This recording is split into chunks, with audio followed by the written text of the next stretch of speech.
तो hello student, आज हम क्लास 12 का हिंदी का जो पहला चैप्टर है बातचीत, उनके जितने भी सारे ऑब्जेक्टिव है आज उसको हम सॉल्व कराएंगे। और हमारे चैनल को लाइक और सब्सक्राइब कर दीजिएगा। चलिए पहला क्वेश्चन को स्टार्ट करते हैं। देखिए, बातचीत कैसी कहानी है। जो हमारा बातचीत है वो कैसी कहानी है, वो हमारा है निबंध। ठीक है, तो ऑप्शन नंबर ए बिल्कुल सही हो जाएगा। चलिए प्रश्न नंबर 2 की ओर चलते हैं। प्रश्न नंबर 2 है कि बातचीत के लेखक कौन है। बातचीत के जो लेखक है वो हमारे हैं Balkrishna Bhatt ji. Option number C बिल्कुल सही हो जाएगा। चलिए प्रश्न नंबर 3 की ओर चलते हैं। तो प्रश्न नंबर 3 है कि बालकृष्ण भट्ट का जन्म कब हुआ था। जो हमारे लेखक बालकृष्ण भट्ट है उनका जन्म कब हुआ था। तो उनका जन्म 23 जून 1844 ईस्वी को हुआ था। कब हुआ था? 23 जून 1844 ईस्वी को। तो ऑप्शन नंबर बी बिल्कुल सही हो जाएगा। चलिए प्रश्न नंबर 3 की ओर चलते हैं, 4 की ओर चलते हैं।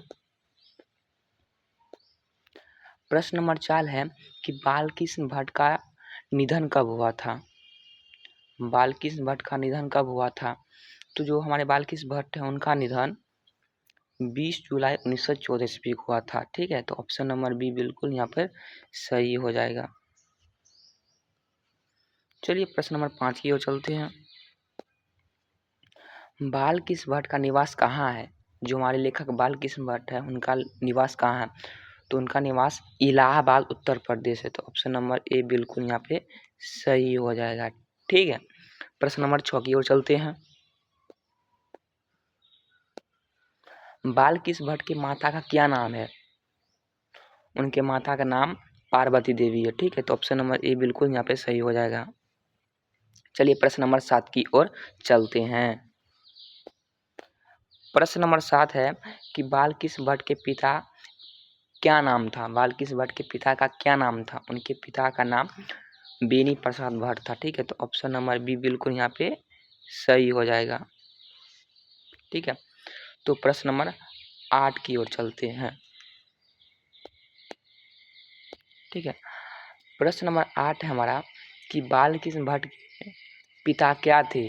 जो हमारे लेखक बालकृष्ण भट्ट है उनके पिता का क्या नाम थे। तो उनके पिता का नाम उनके पिता क्या क्या करते थे। यही है कि बालकृष्ण भट्ट के पिता क्या करते थे। तो उनके पिता व्यापारी करते थे। ठीक है, ऑप्शन नंबर ए बिल्कुल यहाँ पे सही हो जाएगा। ठीक है, तो प्रश्न नंबर 9 की ओर चलते हैं। तो बालकृष्ण भट्ट किस युग के कहानीकार हैं। जो हमारे लेखक बालकृष्ण भट्ट है वे किस युग के कहानीकार, वे भारतेंदु युग के कहानीकार है। ठीक है, तो ऑप्शन नंबर ए बिल्कुल यहाँ पे सही हो जाएगा। ठीक है, प्रश्न नंबर 10 की ओर चलते हैं। प्रश्न नंबर 10 है कि बालकृष्ण भट्ट किस काल के कवि हैं। तो जो हमारे लेखक बालकृष्ण भट्ट है वो किस काल के कवि, वे आधुनिक काल के कवि है। ठीक है, तो ऑप्शन नंबर ए बिल्कुल यहाँ पे सही हो जाएगा। ठीक है, चलिए प्रश्न नंबर 11 की ओर चलते हैं।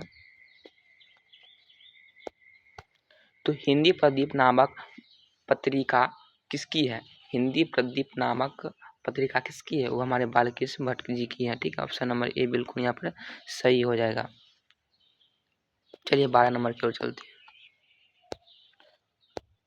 ठीक है, तो 100